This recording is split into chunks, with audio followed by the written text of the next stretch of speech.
Good morning, good morning. Welcome to the Keto Mom page. We are diving into how to make a habit irresistible. So as you're tuning in, where are you tuning in from?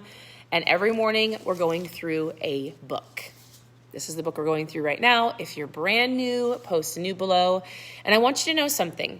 Here on the page, you're going to get a lot of different things. You're going to get recipes, and you're going to get, if you go through my stories, you're going to see my whole life. I'm a mom. We have 4 girls. We homeschool by choice.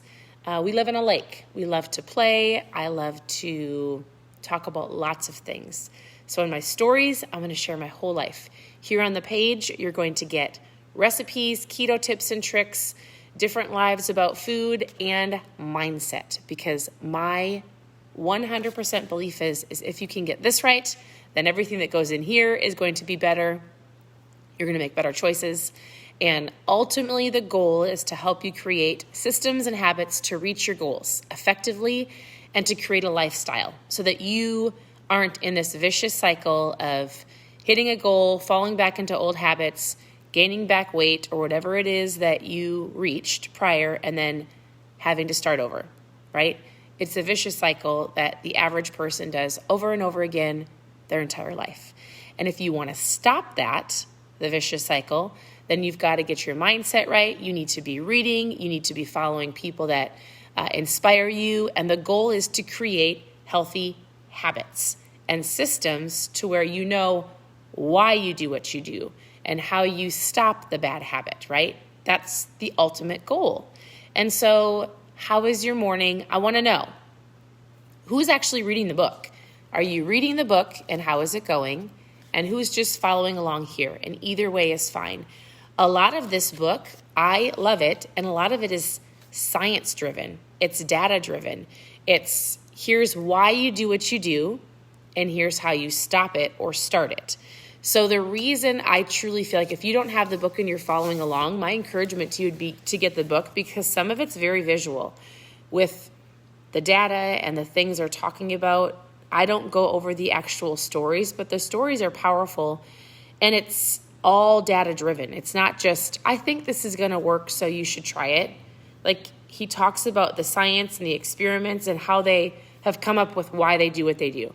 And so as you're tuning in, my goal is every morning to give you a teeny tiny bit of what he's talking about, but not to read the whole chapter, but to help give you I love to say, the mom understanding of what he's talking about. When I talk about eating better, or even talking about ketones, or talking about why I do what we do, my goal is to give you a very simple, okay, here's the science, or here's the research, and here's how I understand it from a very simple mom's perspective. And hopefully I do that with everything, whether it's the keto diet, or helping you work out, or answering any of your questions. I'll go, here's the easiest breakdown, how I understand it process, and hopefully that helps you on your journey. So as you're tuning in, how's your morning? We're on chapter 8.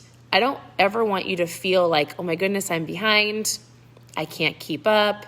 I don't know. I'm just going to quit, because that's not the point. The point is to help the conversation, or to help with accountability, to keep you going. And if you're on chapter 6, I want you to actually read it at the pace that you can understand it and implement it, right? In anything that you do, in any sort of wisdom or knowledge or anything that you're learning, there is a point of taking action. And you never want to be overwhelmed to the point where you stop, right? So if you need to move at your pace, but also know there's accountability here for you. And I just want to help with that, right? But if you're not putting it into action, it doesn't matter, because it's never going to work. I look at this every day. I have an entire bookshelf over there of incredible books, and they have all taught me something. But if I read all of those books and then put them back on the shelf and go, oh, that was great, and never take action on what I've learned, is it adding value to my life? Is it serving me? No, not at all, right? So the point is every time you're learning something, it might be overwhelming, but take that one little thing and put it into play. Whether you're on chapter 1, 4, or 8, or maybe you're ahead. right? Doesn't matter. The point is to always take one thing that you've learned and put it into action. So we're on chapter 8, and a lot of it was science. He talks about a lot of stories. But really, have you guys ever heard the word, and I'm sure you have, dopamine, right? Like, oh my goodness, you've got a dopamine hit. And I think the more we have implemented technology into our life and the more that people have studied the brain, they're finding these dopamine hits. A lot of it, even if you look at your kids or yourself, how, I want to say just technology, picking up your phone, scrolling through social media, playing the video game, watching the movie, it creates this dopamine in your brain of like, yes, right? It's like a drug. Sugar is like a drug. There's lots of things that just anticipating it creates dopamine in your system and it makes you excited. That's what he's talking about in this chapter. He talks about how, first of all, he explains it to the food industry and how the modern food industry and the overeating habits have spurred on this. So he talks about the second law of behavior of change.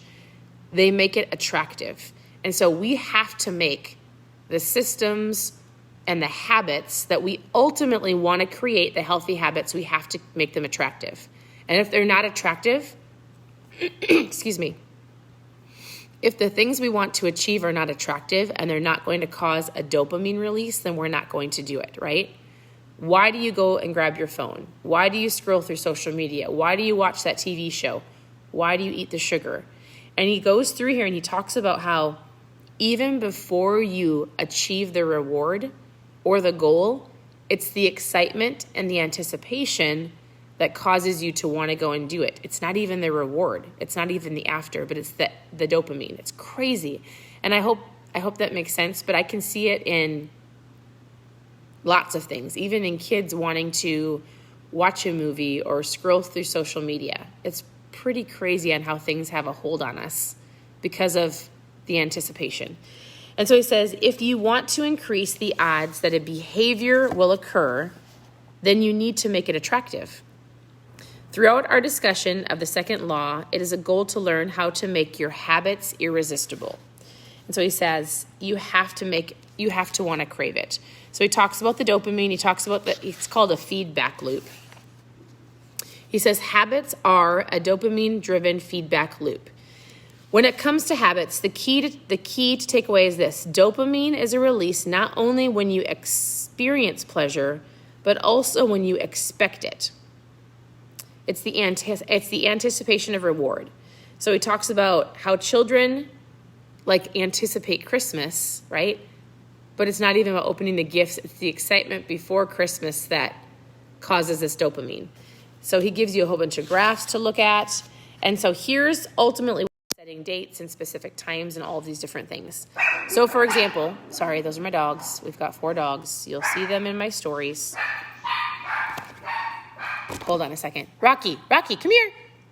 So he talks about, let me give you an example. He says this. If you want to check your emails, if you know you've got to do a crazy email check and you've got to go through them, he says, he pairs them with something that you love to do. I'm going to go get my nails done or a pedicure while I check my emails, right? And ultimately, if you keep doing it, it's going to create a habit. You really shouldn't be getting your nails done every day, but if you have to check something off the list for that week, hopefully it creates a habit of actually checking a long list of emails and going through them. So he talks about, I will do this when I do this. Or like, for example, I want to watch a certain show and I'll only do it if I work out. Does that make sense? So he says, the second law of behavior change is making it attractive. The more attractive the opportunity is, the more likely you are to become into forming a habit. Habits are dopamine release. When dopamine rises, so does our motivation to act. It is the anticipation of a reward, not the fulfillment.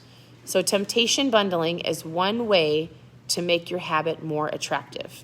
So I'm going to do this if I do this. I'm going to work out, and if I do, I get to watch my show. Does that make sense?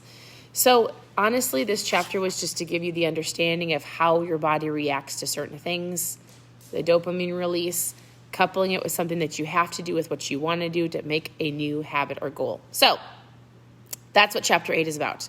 I think it's super great. The next chapter is the role of family and friends in shaping your habits, or lack thereof, right? Have you guys heard the phrase, you are who you hang around with? You are like the top 5 people that you hang around with. Could be bad, could be great. So I hope that's helpful. I'd love to know what you think of the chapter. How is reading through Atomic Habits? Are you liking it? Do you feel like it's helping you give an awareness of creating systems and habits? What do you think? And then for those of you who are going through the Miracle Morning, are you doing it consistently and how are you feeling? And then lastly, this is the book that we're going to go through next. Whenever we're done with Atomic Habits, it'll be mid-July, but it's called The Traveler's Gift. And this is going to be a completely different book. It's going to give you perspective on life. So we've gone through systems and habits. This is going to it's a sweet book. Probably one of my favorites. So if you want to grab it, that's what it is. It's incredible. We'll start going through this mid-July. These are our books so far. So hopefully it's helpful. Let me know if you have any questions. Continue to tune into the page for recipes, tips, and tricks on anything that you've got questions about. That's all I've got. I hope you have a great morning, and we'll talk to you soon.